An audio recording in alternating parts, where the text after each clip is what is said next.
warning system. During potentially dangerous weather situations, specially built receivers can be automatically activated to warn of an impending hazard. Tests of the signal and receiver's performance are normally conducted between 11 a.m. and noon each Wednesday. If there had been a threat of severe weather, the test would have been postponed until the next available good weather day. Reception of this broadcast and the warning alarm will vary at any given location.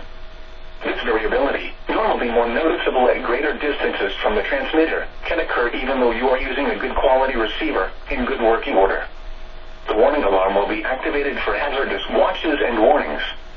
For station WXL70, broadcasting near Charlotte, on a frequency of 162.475 MHz, the warning alarm will be activated for the following counties in North Carolina: Alexander, Anson, Cabarrus, Catawba, Cleveland,